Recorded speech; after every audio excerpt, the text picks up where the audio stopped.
is a determining factor to be considered.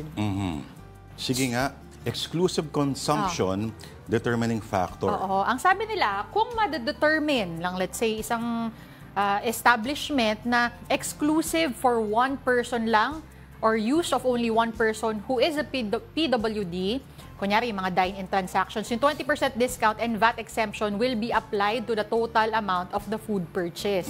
Meaning, dapat ma-prove mo na ikaw lang kakain ng lahat ng yon o gagamit? Paano kung magana ka pala kumain? Ayun na nga, paano kung magana kang kumain? Medyo tricky kasi ito Kasi di ba, kung grupo kayo, imposible ikaw lang naman kumain ng kinuha mo. So, i-share mo naman sa iba yan, di ba? Malay mo, ito pa, pakomplikahin pa natin. Paano yung ordered online? Uso ngayon yan, di ba? Oo. Will be applied to the amount corresponding to the combination of the most expensive and biggest single-serving meal with beverage served in a quick service restaurant. Ang daming elemento ng sentence na yan, So, in a quick service define quick service. Oo. Ako, ang curious ako is, kunyari, yung mga nag-order ng, let's say, ano bang klase? Kunyari, pizza. Kung ikaw gusto mag-avail ng mga buy one, take one dahil mas makakatipid ka ng konti, paano kung mag-isa ka lang naman talaga sa bahay? At kaya mo talaga ubusin lahat yun. At kaya mo talagang ubusin. At hindi ka namin huhusgahan. Oo. Diba? So, ito kasi, may isang grupo, yung National Council on Disability Affairs, may sumulat kasi nagpapaklarify. At tinatanong, humihingi sa DOJ na opinion kung ito bang discount ay food orders regardless of quantity ba talaga. Pero buti na lang kasi alam mo isang website, may sumasayaw na senatorial candidate, nagbubudots. O kaya mahirap tingnan. Pero abangan natin yan, tingnan natin kung may mga papalag dito. 20% discount extends to group orders. Okay, so VAT. Nako, ito ba sasakit pa rin ang ulo din ng mga waiters dito? Kasi alam mo yung pag mga may edad, tropa matatanda. Oo, sama-sama. Magme-merienda sila lola, sila tita. Oo. At pagdating na ng bill, bago pa dumating yung bill, lahat. Bigayan na ng ID. Oo. So, yun. As is their right, pero tingnan natin kung paano mai-implement at mai-execute to ng fair to everybody. Yes. Okay. So habang inaantay natin magkagulo, mga bagay-bagay, may pumalag, may hindi mag-agree, moving on tayo. Oo. Still on the PhilStar, or the Philippine Star rather, 66-year-old homeless man Tatay Carlos finds joy and true meaning in family in the lives of 7 dogs he adopted. Here's a short VTR courtesy of the Philippine Star.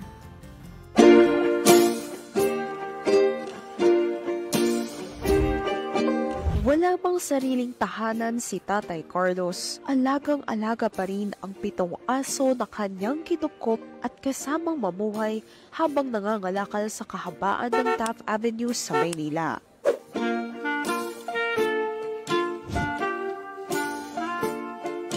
Yan po ay dala ng pangangalakal, pamamasura ko na nadadaanan ko sa ilalim ng basurahan. Nagagala. May buhay rin pala to, kawawa naman. Inalagaan ko. Kapos man sa buhay, kailan may hindi niya pinabayaan ang kanyang mga alaga na sina Bengay, Pinggoy, Rica, Rico, Melo, Sharon at Ruby. Simbolo po yan ang buhay ko. Bata po ako, walang kumupkup sa akin. Sila pa kaya na wala namang silang kinagas ng tatay, nanay. Grabe. Hindi ko alam kung ano meron sa araw na to. Kanina yung radio drama namin, ang title Bantay. It's about a dog, no? Well, an old man, paralisado siya. Ang kasama niya lang sa buhay ay isang dog. Why are dogs better than human beings? Para sa normally yung mga tao ay magiging kaibigan mo lang o mabait sa'yo kung may kailangan. Kung meron silang ulterior motive, mga agenda, kung meron silang mapapala sa'yo. Dogs, kahit sino ka pa, kahit sabihin mo gaya ka ni tatay, na nangangalakal. Kahit mismo sila ay wala silang maipakain sa kanilang mga sarili, hindi kayo iiwan ng aso. Diba? Ganon ang mga dogs. Alam mo, ang nakakatuwa dito kay Tatay Carlos, ang sabi, yung kanyang mga alaga, si Mengay, Minggoy, Rica, Rico, Melo, Sharon at Ruby, always clean daw, laging napapakain, At syempre sa tulong yan ng mga sumusuporta and generous donations of individuals. At syempre yung mga nakukuha niya from sa kanyang pangangalakal, ano? You know, you can tell why these dogs are well taken care of. Tingnan mo, walang mga galis. Hindi lumalabas yung mga bones, yung dito, yung ribs. So, bumakain ng sapat yung mga dogs at mukhang mahal naman sila, oh, kita mo. Normally, pakita mo pag yung may mga scabs. Yung mga galis-galis, normally hindi nakakain ng maayos yung mga yon o walang natutuluyang maayos. Again, makikita mo bakit doon sa labas ng train station sa Japan, sa Tokyo, sa Shibuya, no? Ando ng statwa na nagbibigay ng parangal kay Hachiko. Si Hachiko noong 1920s, no, was a pet Akita of Tokyo University professor. And every day this dog would wait for his master on the train platform. Hanggang isang araw, namatay yung amo niya. May 1925. Wala nang lumabas sa amo doon sa train. Pero for the next 9 years, this dog, si Hachiko, every day at the same time, waited for his master. Grabe, no? Saka may tao ka bang kilalang ganyan? Hintayin ka 9 years? 9 years. And imagine, for something like that, well, for a culture that prizes loyalty, dedication, for a country like Japan, 1930s, nagsimulang kumalat yung legend ni Hachiko, which broke the hearts of everyone, the whole world. Kaya ngayon, may nagpapapicture pa rin. Oo, nakapagpa-picture din kami dyan. So Diba? beloved. Kasi the story talaga eh. Diba? Alam mo, may version tayo ni Hachiko, ha? Okay, alam ko marami yan, pero isa dito ay, there's this dog, 2022, nag-viral po sa may Caloocan, sa may MCU, yung hospital. Merong asong naghihintay sa kanyang amo na namatay dahil sa COVID. Wala nang among lumabas. Pero sa labas ng morgue, nag-aabang yung aso for 1 year. 1 year. And they called him Morgan after the amo kasi.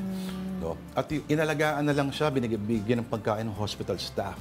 But the dog was there, loyally waiting for the amo na lumabas. 1 year. Grabe, no?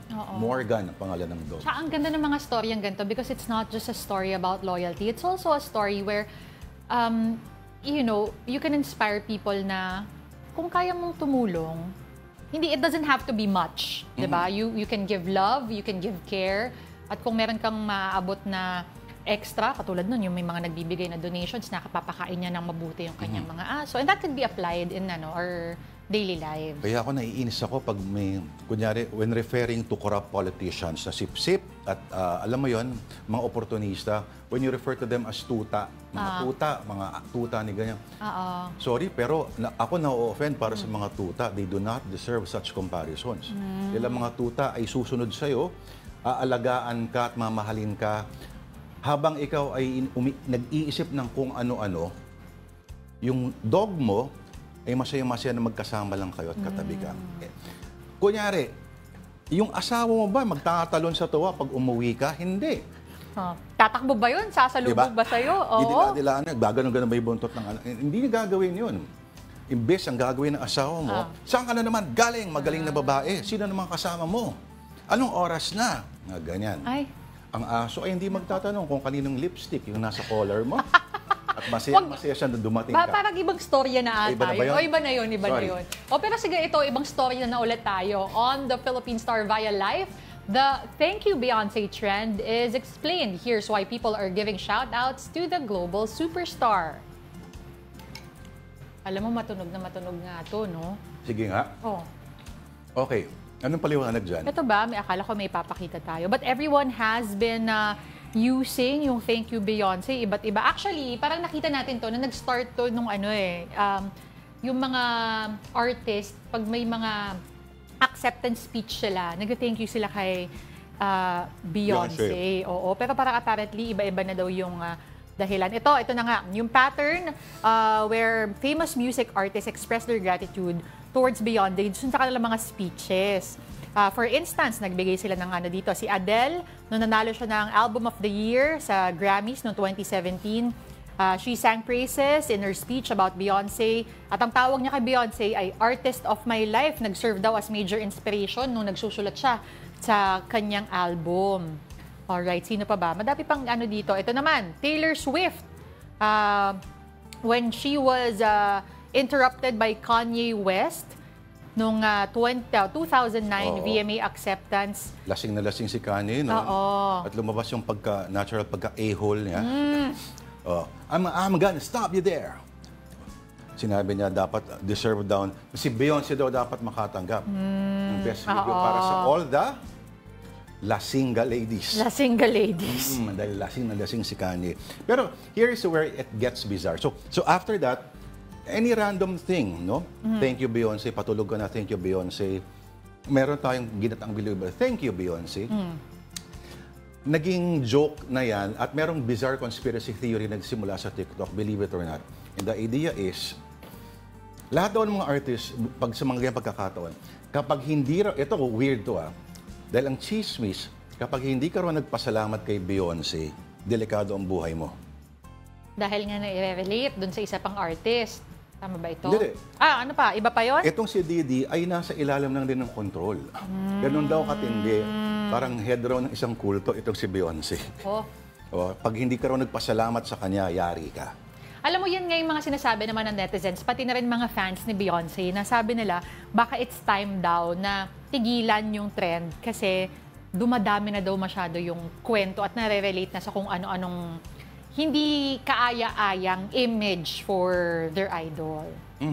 Kasi nga kung ano-ano na yung nadidikit din sa kanyang pangalan. Pero tindi ni Beyonce, ilang decades na siyang relevant pa rin siya. Oo. At ito pa, di ba, nagkaroon siya ng, my God of all things, country album.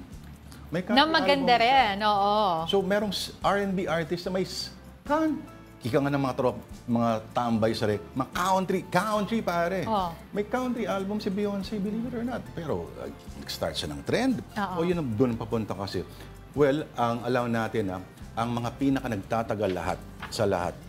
Sa mundong ito, ay hindi yung pinakamalalakas, pinakamatitibay, kundi yung marunong mag-adapt. Yes. Look at the dinosaurs. Diba, tsaka diba before, ang sabi nila for the longest time, si Madonna, kasi she can constantly reinvent herself daw. Sabi through the 80s, 90s, and... Nakita naman mo si Madonna ngayon? Through the years. Yung ngayon, parang may lumabas na video. Ito ba yun? Yung parang may mga unfiltered pa and all that. Tingnan nyo na lang. Tingnan nyo na lang, silipin nyo na lang po. Ang masasabi ko lang dyan ay, thank you, Beyonce. Thank you, Beyonce. Hindi, pero, Puera Biro, yun nga. If you can adjust, you can reinvent yourself and, di ba, constantly go with the flow of life at yung, yung how things work now. Biro lang yun, yung hirit ko, ageist yun, ageist. Hindi ageist na kumanta ng ito ako. Basa. Ageist, as parang IST yung dulo. Correct. Nagdi-discriminate ka base sa edad. Hindi mo ba alam na tayo, mga tito na tayo sa mata ng maraming mga bata? Actually. At kung akala natin cool tayo, hindi na po. A bit of self-reflection right there. Anyway, dinabati namin lahat ng nanonood sa Afternoon Delight via live streaming on Facebook, YouTube, and TikTok. Maraming conspiracy theory. At ito daw si Beyonce at si Jay-Z ay involved sa mga parties ni Ronnie P. Diddy, a.k.a. Sean Puffy Combs. In fact, may kinalaman pa nga sa pagkamatay ni Tupac. Itong si Puffy, Puff Daddy. Oo. Ito, teka, batiin na natin yung mga viewers natin. Unahin natin yan sa Facebook. Of course, always present. Si Alex Fuentes. May pa-heart-heart siya. I'm listening. Hello, Alex. Sabi ni Marcus Cueta, Tuesday ulit. Laban ito. Yan, ito. Alam mo na yung abbreviation nun. Good afternoon, Delight, Tito Lourdes and Tita Denise. Denise. Sabi naman ni Ralph Domingo, nakakota, mukhang ikinanta pa to. Bakit ngayon ka lang dumating sa buhay ko? Na late dumating ang live stream, but good afternoon, Lourdes and Denise. Better late than? Never. Really, really late. Never. Better late than really, really late. Better late than shamefully late. Oo. Uy, maganda yung kulay mo sa screen. Thank you. Ayan, Naku, may magtatanong na naman kung yan ba talaga totoong kulay ng balat. Totoong kulay ko? Opo, hindi po peke yan. Talaga may nagtanong po kasi kahapon kung is that your actual color, no? At Okay. So, ito po ang Afternoon Delight, mga kapatid. Is it time to take a quick break or magbabanter tayo ulit? O magpapasalamat ba tayo ulit kay Beyonce? Thank you, Beyonce, sa aming mga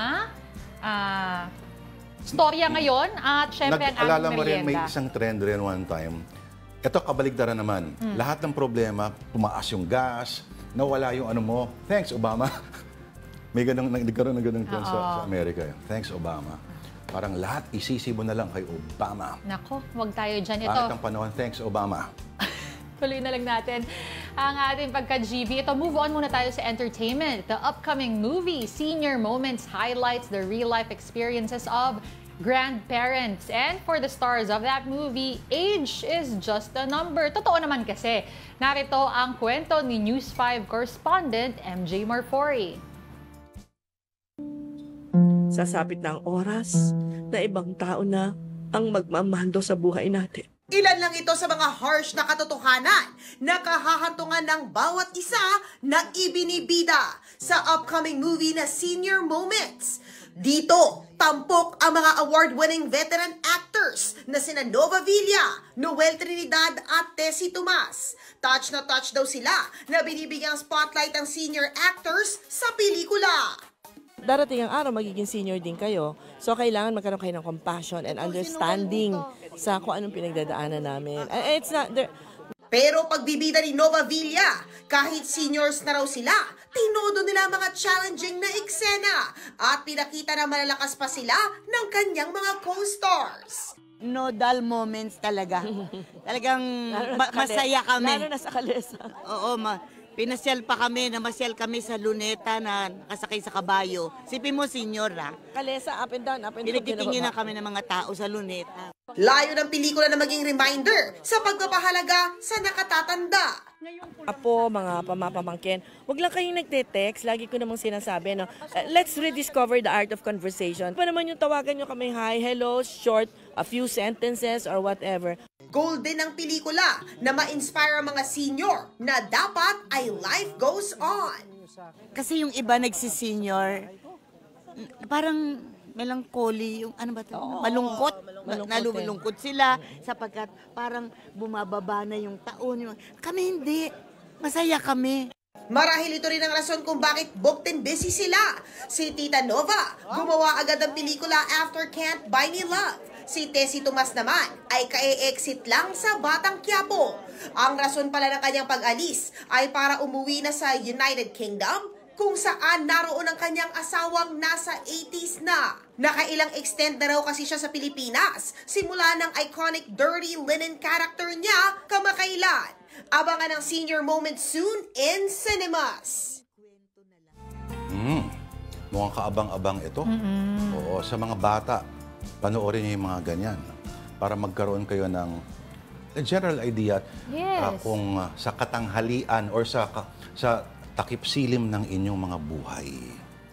Pero mga icon yan, Tessie Tomas, Nova Villa, at si Mr. Trinidad, si Noel Trinidad. Okay, yung dalawang yan, si Nova Villa, of course, ay mainstream noon ng mga sitcoms at leading lady noon ni FPJ. Sa longest running sitcom na Chicks to Chicks, siya ang asawa ni Jimmy Capistrano, played by Freddie Webb. Baka hindi mo inabot. At baka sabihin mo nagbibiro ako. And every night, at the end of the show, aayain siyang mag-shower ni Nova Villa. Yun ang punchline. Ang inabutan ko kasi kay Nova Villa, yung sa Riles na siya eh. Home Alone. Oo, yun ang naabutan ko. Ano ba si Nova Villa? O yung abangan ng susunod na kabanata ba ito? Ay, hindi ko na maalala tuloy. Ano ko ba? Si Tessie Tomas naman. Si Ason! Si Aling Ason! Si Tessie Tomas naman, yung madalas na gumanap na Imelda noon, post-EDSA. Oo. Or Imelda-like characters Correct. na parody talaga. Mga idol yung mga yan. Anyway, lahat yan tayo.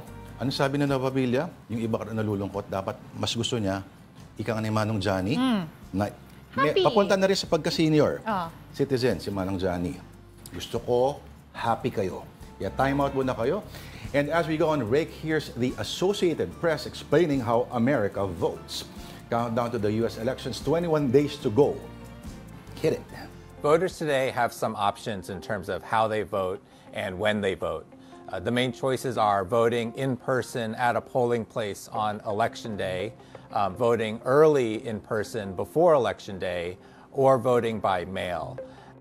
There's been some form of absentee voting available to voters since the founding of the Republic, and early voting and mail voting have been around in some form for more than 100 years. But the snapshot of how people vote has really evolved over the years. In 1972, for example, about 95% of people voted in person at a polling place on Election Day. But then a couple years after that, states started to adopt new laws when it came to mail voting and early voting. And then over the years, we saw more and more people voting early, either in person or by mail. And we saw that the overall share of people voting on Election Day going down. That really shot up in 2020 when almost 70% of people, of voters, voted before Election Day. That was driven largely by the pandemic. Another thing we saw in 2020 was that the issue of early voting and mail voting became highly politicized. It didn't used to be that way for years. There were no sharp partisan divides in terms of how people felt about early voting and mail voting. But we saw that change quite a bit in 2020. After that, in the 2022 election, things leveled out. About half of people voted on Election Day, about half of people voted before, continuing that upward trend that we had been seeing for years.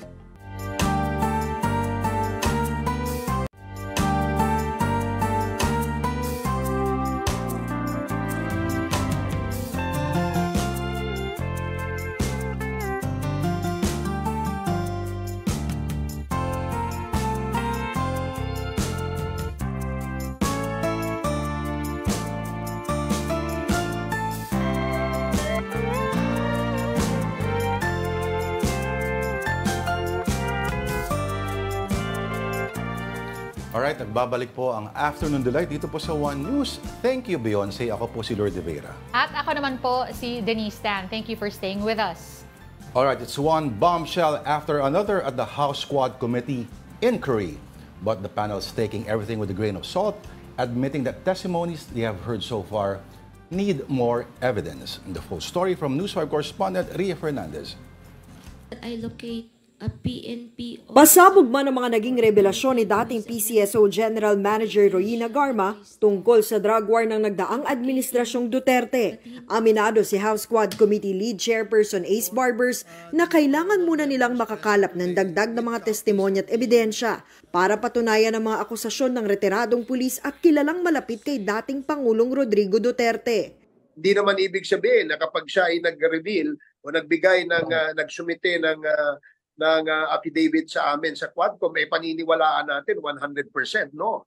Kailangan, there must be a testimony from another witness na magko-corroborate nito. Or, merong documentary evidence na pwedeng isubmit sa komite na magko-corroborate din ng kanyang revelation. Isa sa mga iimbitahan ng Kamara sa susunod na linggo si alias Muking. Ayon kay Garma, si Muking ang tauhan ni Senador Bongo sa Presidential Management Staff na nakatoka sa pag-release ng reward money sa mga makapapatay ng drug suspect. Si alias Pedro naman daw mula CIDG-11 ang in charge sa pag-deposit ng pera pero dadaan muna ito sa kanyang boss noon na si Edelberto Leonardo na nangunguna sa task force bago maipamahagi sa mga sangkot na ahensya. Ayon naman kay Quadcom Co-Chair at Manila 6th District Representative Benny Abante, may indikasyon na rin daw si Leonardo na isiwalat ang mga nalalaman niya tungkol sa drug war. Although we're not still sure about that, until he is detained in the premises of the House of Representatives, it's up to him. Nananatili raw bukas ang imbitasyon ng komite hindi lang para kay Duterte, kundi pati kina Go at Senador Bato de la Rosa na PNP chief noon.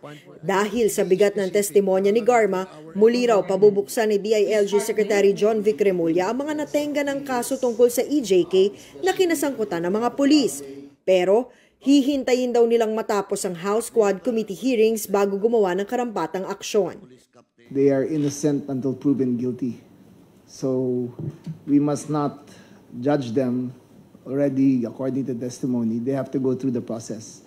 Nauna nang hinimok ni PNP Chief Police General Romel Marbil ang mga dating hepe ng pulisya na linawin ang kanilang naging papel kaugnay sa war on drugs ng Administrasyong Duterte. Meron na po kaming committee na to really investigate po dun sa all the allegations. What we're doing right now is to really get more the information.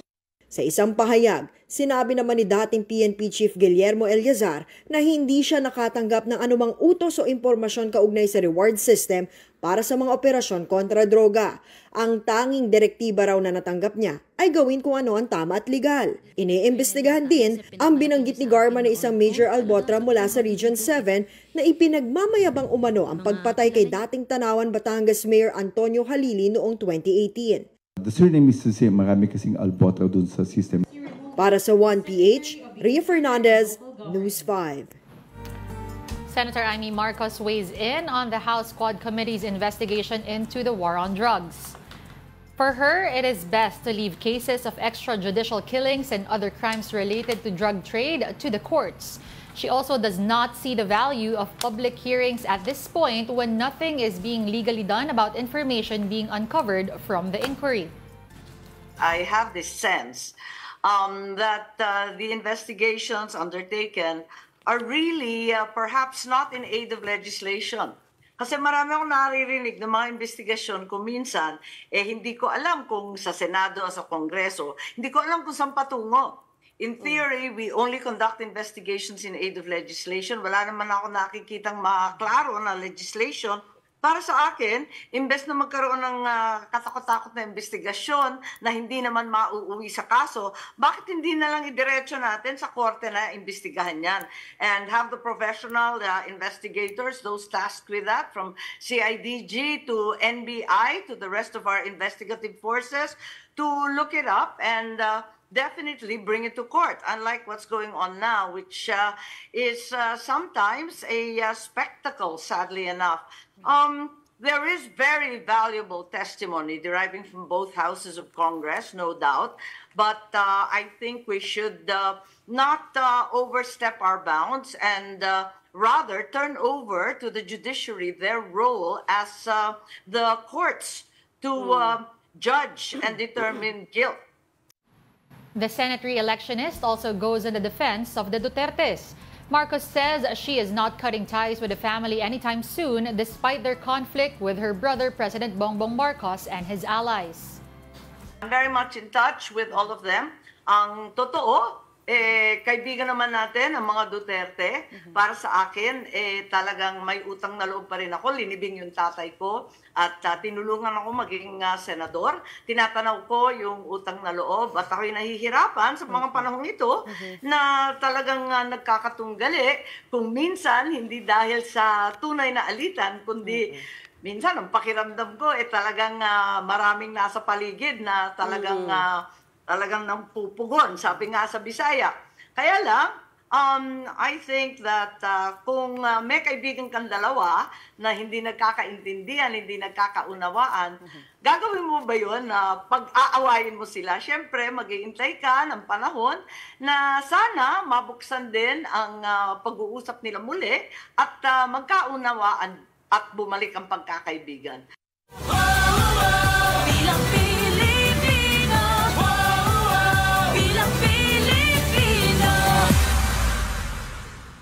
All right, zooming in now on local politics.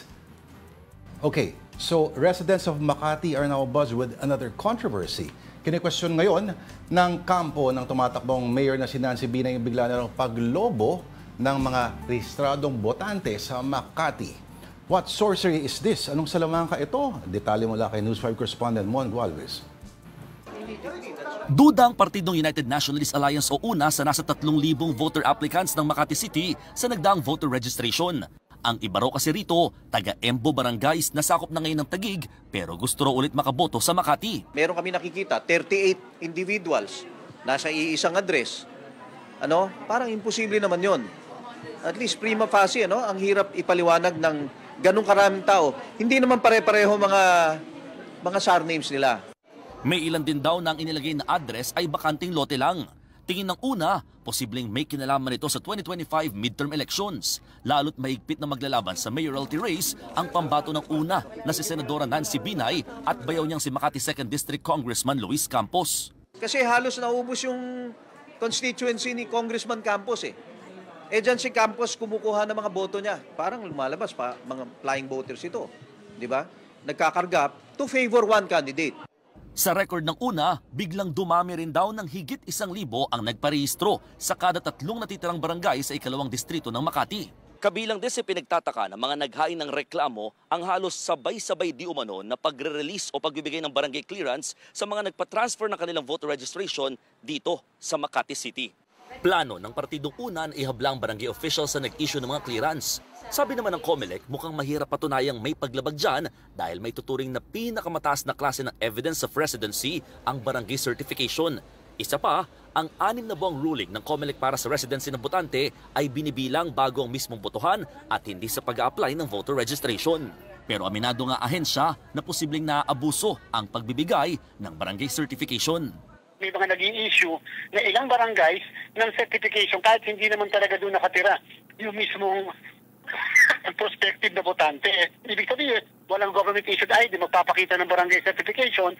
Depensa naman ng ilang nireklamong residente, lehitimo silang naninirahan sa Makati kahit nangungupahan lang. Eligible naman daw po ako. Sayang din po kasi yung benefits. Ang habol lang po namin talaga yung sa hospital, sa yellow card. Kasi po, senior na ako, meron na akong maintenance, wala po akong pambiling gamot. Itinanggi na rin ni Congressman Campos na kinumbinsi o pinilit niya ang mga residente ng Embu Barangays na bumalik sa Makati.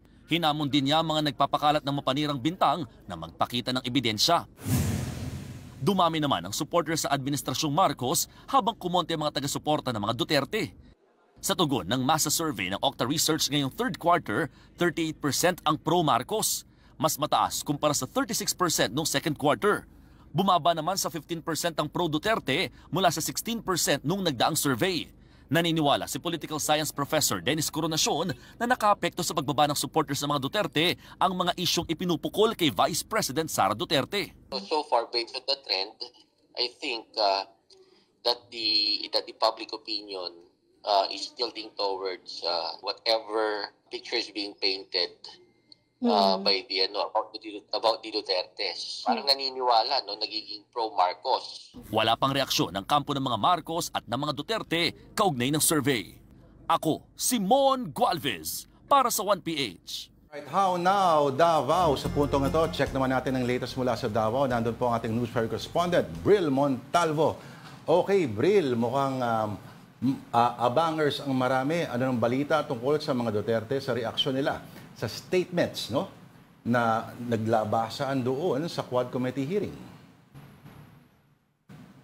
Alam mo, Lord, hanggang ngayon, tama ka nga dyan, no, abangers pa rin kami dito sa Davao City sa posibleng magaganap or statement ng mga Duterte, pamilya Duterte ito sa Davao City hinggil sa pagkakadawit ng kanilang pamilya. Ayan, dito nga sa revelation ni dating PCSO General Manager Ruina Garma. At hanggang sa ngayon ay wala pang statement ang mga Duterte hinggil dito sa pagkakadawit specifically ni former President Rodrigo Duterte. Lord? Okay. Bril, since nag-aantay pa rin tayo tungkol dyan, ano? Ano naman, meron bang item or meron bang opinion ang dating DepEd Secretary, Vice Presidente natin, tungkol doon sa pagsasabata sa Lapse into Law na tinatanggal yung MLB, yung language, mother tongue-based education na paraan ng pagtuturo? Lord, alam mo, nakausap natin ang isa sa mga staff ni Vice President Sara Duterte at dating DepEd Secretary at ang sabi niya ay nasa Maynila pa ngayon si VP Sara at sa mga nakikita natin ay wala pang statement regarding sa pagsasabatas nitong Republic Act 12027 o itong pag-discontinue ng mother tongue language from kindergarten to grade 3. At kanina, Lord, ay nagtanong-tanong tayo sa mga guro dito sa Davao City hinggil sa kanilang reaksyon sa pagsasabatas nito nga Republic Act 12027 at hati ang reaksyon ng mga guro dito kasi ang sabi ng ilang guro ay pabor sila na tanggalin na itong mother tongue sa elementary, specifically sa grade 3, kindergarten up to grade 3 at may iba namang guro na na gusto nilang i-retain ito nga mother tongue kasi especially sa mga kindergarten sa kanilang pagtuturo kasi yung mga kindergarten nga Lord is hindi sila nakakaintindi ng Tagalog at wikang Ingles. Kung tatanggalin nga ito ay mahihirapan sila sa kanilang mga estudyante na maintindihan kung anong sinasabi ng guro. Kaya hati ang reaksyon dito at maging mga parents or mga magulang ay hati din ang reaksyon. May iba na gustong i-retain itong mother tongue sa mga paaralan at yung iba naman ay gusto nilang tanggalin na yung or pabor sila sa pagsasabatas itong Republic Act 12027. Lord? Alright, hati Pero maraming salamat sa iyong updates. Bril Montalvo, ang ating Davao-based News 5 correspondent. Thank you, Bril. Now, here is a quick rundown of more stories on One News. Motorists passing through the NLEX connector should prepare to shell out more due to heftier toll prices there. Starting today, the toll rate of Class 1 vehicles will be 199 pesos from the previous price of 86 pesos.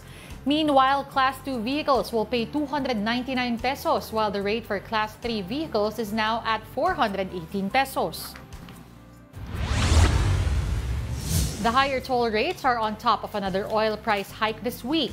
Starting today, diesel prices are up by 2 pesos and 70 centavos per liter. On the other hand, gasoline is more expensive by 2 pesos and 65 centavos and kerosene by 2 pesos and 60 centavos. President Bongbong Marcos thanked his UAE counterpart Sheikh Mohammed bin Zayed after a pardon of 143 Filipinos involved in various crimes. Marcos is also grateful to Zayed for the humanitarian aid he provided the Philippines following a series of typhoons here. Marcos hopes the strong relationship between the two countries will continue to flourish. And two BFAR vessels were harassed by a Chinese militia vessel on October 11 near Sandy K5. The Chinese vessel sideswiped the BRP Datu Cabaylo after dangerous maneuvers causing minor damage. Despite the incident, the BFAR vessels completed their mission and returned safely. Okay, dako naman tayo down south pa rin. We have News 5 correspondent of One News Cebu Desk, Dale Israel. Dale, alam ko gusto natin pag-usapan ng lechon. No, marami pa rin tayong tanong tungkol sa lechon. Pero balita ko, may ibang mga balita raw na kailangan pag-usapan. Yes, Lord. May hapon, Lord and Denise. A 10,000 peso reward was offered by Toledo City Mayor Joy Perales to help find the suspect in the killing of 18-year-old Fatima May Tagaktak last month. Mayor Perales wants the case solved and she wants to give out the reward for anyone who could give information or locate the suspect to the killing of the grade 12 student. Tagaktak was found dead last September inside a lodge in Toledo City. She was with a certain Lorben Kabugsan Laro, alias Richard, who is still nowhere found as of now. Laro is a native of Misamis Oriental, whom police had said also has a case of murder in their hometown. Still in Toledo City, Lord, an environment group protested the expansion project of Aboitiz-led TVI coal-fired power plant, claiming it did not comply with regulations and environmental laws. The Philippine Movement for Climate Justice posted on Facebook that they held a protest with almost 100 residents from 3 barangays. But the barangay officials refuted the post of the PMCJ, saying it is all fake news because the ones that protested are not residents of Toledo City, but people coming from other areas in the country.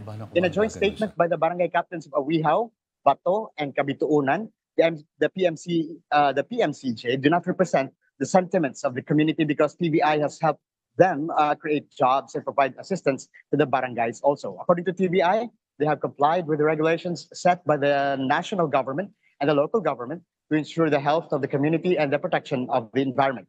TBI engineer Noel Cabajo guarantees that there are no black smoke coming from the smokestacks on the two existing power plants who are in full operation to give 340 megawatts in the Cebu grid. He said they used new technology and an improved circulating fluidized bed technology where all residue stays inside to be converted and will not escape into the air.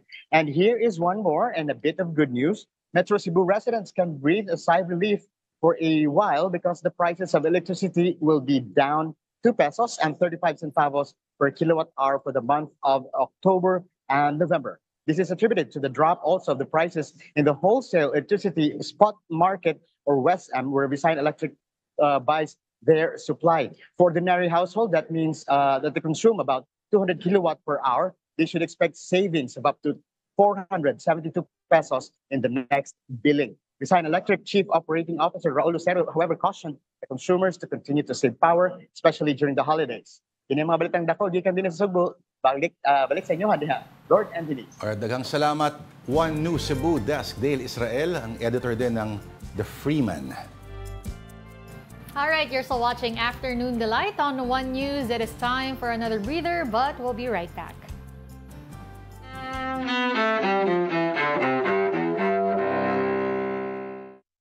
October 15th, 1946.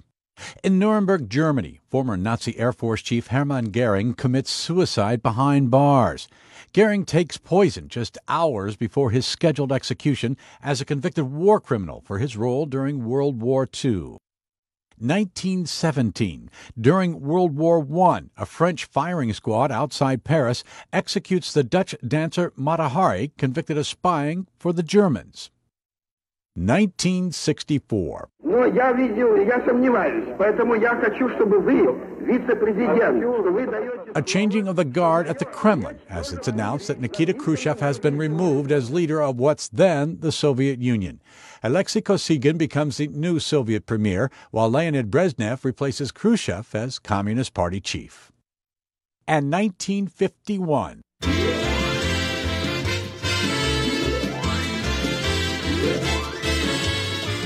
I Love Lucy, the classic TV sitcom starring Lucille Ball and Desi Arnaz, premieres on CBS. Today in History, October 15th. Tim McGuire, The Associated Press.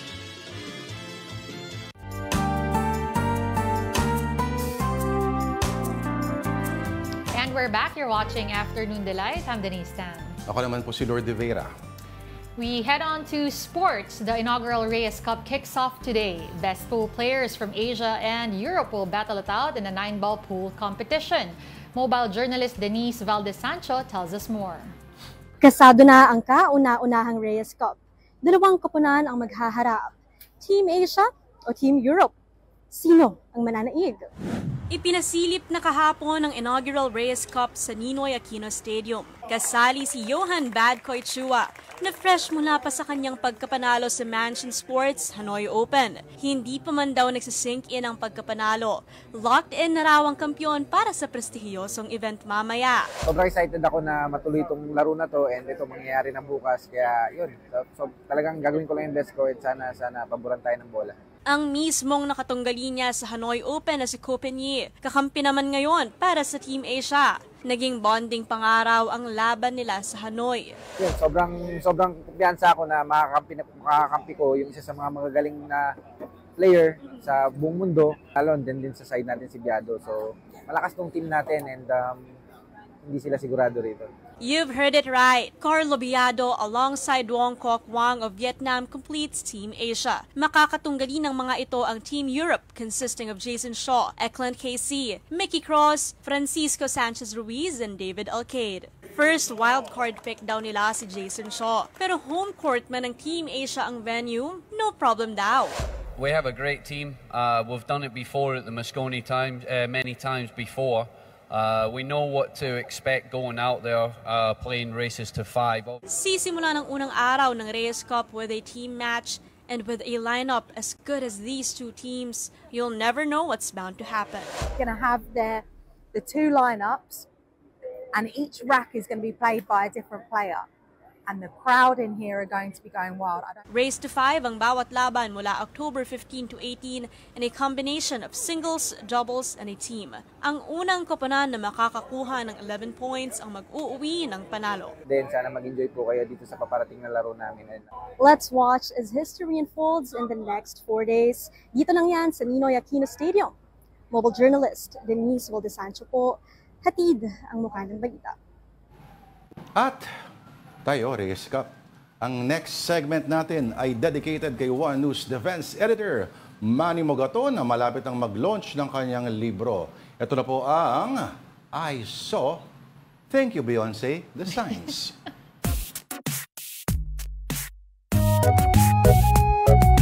Ito na ang ating edition sa araw na ito, Gets Mo To. Unang photo.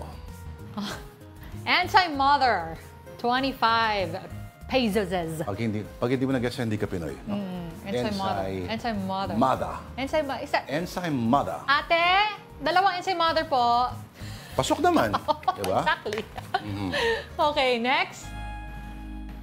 Teka, hindi ko mabasa. Sana all nagbabayad. Ay, opo. May mga hindi nagbabayad. Magbayad po kayo, opo. Oo. Well, yan yung modern but lame version ng God Knows Who Does Not Pay. Diba? Yung mga nakasabit kasi daw minsan, hindi nagbabayad. Hindi, kahit nakasakay mismo sa loob. Nililito nila si manong driver. Pag nagpapaabot sila ng bayad, akala mo kanila. Hindi sinasabing bayad daw po. Oo, isa lang po. Bayad o ganun. Oo, ganun lang. Dadaan nila sa... Yung pala, akala mo, nagbayad ka na. Naku, wag po tayong ganyan. Oo, God knows who does not pay at sana all nagbabayad. Next. Ito, sa mga ano nakalagay? Nagpapanggap na PWD, God bless you Oy, po. alam mo, dapat hindi kayo magpanggap, ano? Kasi everything works. Everything, di ba? Gumagana pa lahat eh. Wala kayong hindi nyo kailangan ng PWD card. Hindi nga. Nang iisa nga mga manloloko. Oo nga. Oo.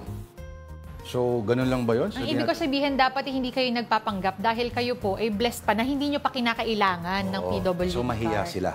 Mahiya naman kayo. Oo. Para ganun. Kumpletong-kumpleto kayo eh. Diba? Pero sa mga hindi makikinig sa'yo, ano ang kanilang penalty? Ano nga ba? Hindi ko alam. Pero kung meron silang makitang ganyan mga signs, saan ipapadala? Padala nyo lang po sa afternoondelight@gmail.com at baka yan ang susunod naming ma-feature sa aming susunod na palabas. Opo. Okay. John Santelices, magandang hapon sa'yo. Bangers lagi. Elmo Cardenas kay Oscar NOS. Vote wisely, hashtag sabi ni Rider23. Hi, Crush Denise. I'm a code breaker, but there's one thing I can't decipher. Ano? Why you are a cutie? Ito ba to? Bagong-bago yan. Sagutin mo na to. Agad-agad. Sagot ko date ninyo. Sagutin mo na to si code breaker. Bea Dalisay, of course. Ang radio drama nyo kanina, sir, tungkol sa dogs. Of course, nabanggit natin kanina yan. Something about dogs today, no? Saswerte kaya ako kapag Okay, kay Schneitz Butcher, babalik po ba ang word of the Lord? Anong sagot dyan? Ako'y empleyado lamang dito. Oo. Melvin Yapa, present po, Tito Lord and Crushy Denise. Hello! Dami may crush sa'yo. Bea Dalisay, Yami Bilo-Bilo. Highest Lights, pa-shoutout naman po. Shoutout! Sino pa? Hello, sino yung nagpa-shoutout? Highest Heights. Highest Heights. Hello, ano pong tunay mong pangalan para ma-shoutout ka namin ng maayos next time? Bixby Attorney JV8, busy again in Makati apart from his role as a trustee at Wesleyan University in NE. Nueva Ecija ba ito? Opo, let there be light. Mabuhay po kayo. Uy, si Lucifer Satanas, hindi bumati ngayon. Of course, hindi kompleto araw natin. Pag walang Satanas? Bakit naman gano'n? Baka kidlatan ka dyan, Lord. Ano ba yan? Malapit tayo sa bintana. Bawiin na lang natin bukas because that will have to do it for us this Tuesday, October 15. Again, thank you for watching Afternoon Delight. Ako po, si Denise Tan. Join us again tomorrow, 2 p.m. Ako po, si Lourdes De Vera, thanking Beyonce and have a delightful afternoon.